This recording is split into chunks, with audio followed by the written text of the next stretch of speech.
Welcome! Summer is officially here, and while that means longer days and warmer weather, it also brings out some of nature's more elusive neighbors, snakes. In today's explainer, we're going to build a really practical, life-saving toolkit together. Our goal is simple but absolutely critical: learning how to confidently distinguish dangerous, venomous snakes from harmless, non-venomous ones during these hot summer months. Whether you're just out working in the garden or relaxing in your backyard, this information is absolutely going to empower you to stay safe and calm. All right, let's dive right into this. Here's our quick survival guide for today. 1. The arrival of snakes in summer. 2. Physical differences. 3. Colors and behavior. 4. Dangerous exceptions. And finally, 5. Defense and home safety. Starting off with Section 1, Arrival of Snakes in Summer. So when that intense summer heat hits, snakes are on a serious mission. They frequently wander right into human spaces, like our homes and gardens, basically just to escape the blazing temperatures and look for a quick meal. Because snakes are cold-blooded, they can't regulate their own body heat, so our air-conditioned shaded homes act like this giant, irresistible oasis to them. Naturally, this leads to some pretty unexpected encounters. But hey, here's the good news. You really don't need to be a wildlife expert to handle this.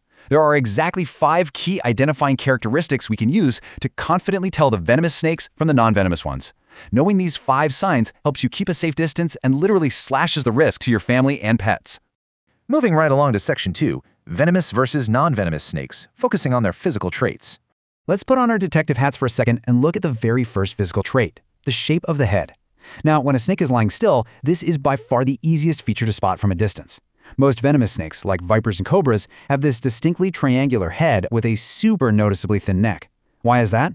Well, it's because they have 2 large venom glands sitting right on the sides of their cheeks, pushing that head shape outward into a sharp triangle. On the flip side, non-venomous snakes usually just have heads that are oval, round, or kind of elongated. If you look at their neck, there's no sharp pinching. The head transitions perfectly and smoothly right into the rest of the body in one seamless curve. And that brilliantly illustrates our next point of comparison, the eyes.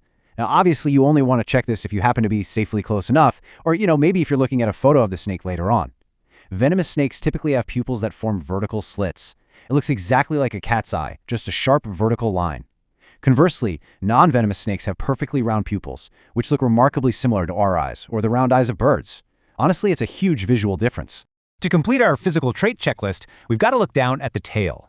Specifically, the scales underneath, running from the base all the way to the tip. Venomous snakes usually just have a single row of large, undivided scales spanning the entire length of that undertail area. They sit tightly together in one uniform line. Non-venomous snakes, however, sport a double row of scales. These alternating scales are visually split right down the middle by a distinct central groove, almost like a zipper. It's a phenomenal biological marker, especially if you ever come across a shed skin out in your yard. All right, Section 3, Color and Behavior of Snakes. When we look at color and pattern, nature is essentially acting like a giant neon billboard. Venomous snakes often display super bright colors, incredibly strong contrasts, and distinctive warning signs. Just think of the alternating black and yellow rings of the banded crate, or the iconic spectacle-like expanded hood of a king cobra. These are nature's extreme warning labels telling you to back off. Non-venomous snakes, on the other hand, just want to stay hidden. They feature lighter colors meant for camouflage, soft browns and gentle greens that help them blend right into the dirt and leaves. Safe species like rat snakes or garter snakes fall right into this category, and they completely lack the ability to inflate a hood to threaten you. Now, what's really fascinating is how these 2 types of snakes react completely differently to us being around. Venomous snakes, they're often highly confident, aggressive, and incredibly stubborn. If you stumble upon one, it likely won't run. It's going to stand its ground, adopt a defensive posture, like expanding a hood or raising its head, and let out a really harsh, loud hiss, proving it's fully prepared to strike. Non-venomous snakes are a whole different story. They are remarkably shy. At the very first sight of a human or the first loud noise, their immediate reaction is to rapidly crawl away and hide as fast as they physically can. Which brings us to Section 4, Dangerous Exceptions and Precautions. Okay, let's talk about the human element for a second. The guidelines we just went over are excellent, but they are just guidelines. Picture a dark summer evening in your backyard. The lighting is low. Suddenly, a snake slithers right over your shoe. Panic sets in instantly, right?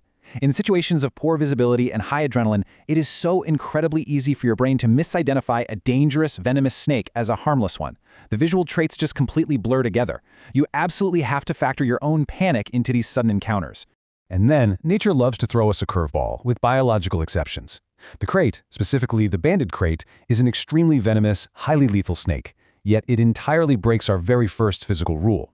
As the quote notes, the crate belongs to the venomous family, but its head is quite round, almost like a non-venomous snake's head. If you were only looking for that classic triangular head, you could make a fatal mistake here. This is exactly why you've got to exercise extreme caution at all times. Finally, Section 5, Defense and Home Safety.